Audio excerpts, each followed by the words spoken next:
തൊഴിലുറപ്പ് തൊഴിൽ 200 ദിവസങ്ങളാക്കി ഉയർത്തുക, ദിവസവേതനം 400 രൂപയായി ഉയർത്തുക തുടങ്ങിയ ആവശ്യങ്ങൾ ഉന്നയിച്ച് INTUC-യുടെ നേതൃത്വത്തിൽ ദേവികുളം ബ്ലോക്ക് പഞ്ചായത്ത് ഓഫീസ് വളഞ്ഞ് അവകാശ സമര പോരാട്ടം സംഘടിപ്പിച്ചു.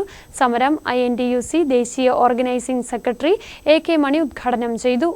തൊഴിലുറപ്പ് ജോലി 100 ദിവസങ്ങളിൽ നിന്നും 200 ദിവസങ്ങളായി ഉയർത്തുക, ദിവസവേതനം 400 രൂപയായി ഉയർത്തുക, ജോലി സമയങ്ങളിൽ ഉണ്ടാകുന്ന അപകടങ്ങൾക്ക് ആവശ്യമായ ചികിത്സാ സൗകര്യം ഏർപ്പെടുത്തുക, നഷ്ടപരിഹാരം ഉറപ്പുവരുത്തുക, റിട്ടയേർഡ് പെൻഷൻ നൽകുക, ടാസ്ക് ഭീഷണി നിർത്തലാക്കുക, അതിന്റെ പേരിൽ വേതനം വെട്ടിക്കുറയ്ക്കുന്നത് നിർത്തലാക്കുക, കോൺഗ്രസ് ഭരണകാലത്തിൽ പദ്ധതിക്ക് വേണ്ടി മാറ്റിവെച്ച ഫണ്ട് പുനഃസ്ഥാപിക്കുക തുടങ്ങിയ ആവശ്യങ്ങൾ ഉന്നയിച്ചാണ് INTUC ദേവികുളം റീജിയണൽ കമ്മിറ്റിയുടെ നേതൃത്വത്തിൽ തൊഴിലുറപ്പ് തൊഴിലാളികളുടെ അവകാശ സമര പോരാട്ടം സംഘടിപ്പിച്ചത്.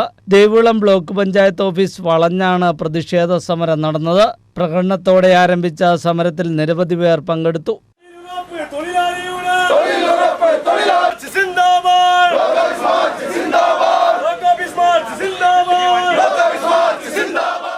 INTUC Devikulam regional committee president D. Kumar അധ്യക്ഷത വഹിച്ച പ്രതിഷേധ യോഗം INTUC ദേശീയ ഓർഗനൈസിംഗ് സെക്രട്ടറി AK മണി ഉദ്ഘാടനം ചെയ്തു. அன்றைய பாரத பிரதமர் மன்மோகன் சிங் பொருளாதாரத்துறையில் சிறப்பான செயல்பட்டுக் கொண்டிருக்கக்கூடிய மன்மோகன் சிங் தலைமையிலான இந்திய நாட்டில் பாரத பிரதமராக இருக்கக்கூடிய காலகட்டத்தில் நம்மளுடைய அருமை தலைவி சோனியா காந்தி அவர்களும் ராகுல் காந்தி அவர்களும் AK ஆண்டனி அவர்களும் உட்பட போன்ற தலைவர்கள் எல்லாம் ஒன்றுபட்டு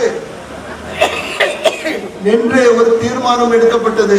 அந்த தீர்மானம் இந்த நாட்டினுடைய தேச தந்தை மகாத்மா காந்தி அவர்களுடைய தலைமையில் அவர்களுடைய பெயரில் இந்த நாட்டிற்கு ஒரு திட்டம் கொண்டு வர வேண்டும். 100 நாள் வேலை திட்டம் என்ற திட்டத்தை கொண்டு வந்தார். INTUC സംസ്ഥാന സെക്രട്ടറി G. മുനിയാണ്ടി മുഖ്യ പ്രഭാഷണം നിർവഹിച്ചു.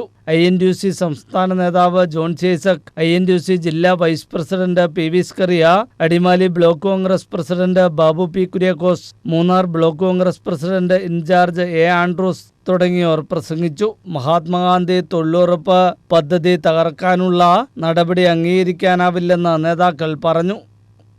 News bureau, Munnar.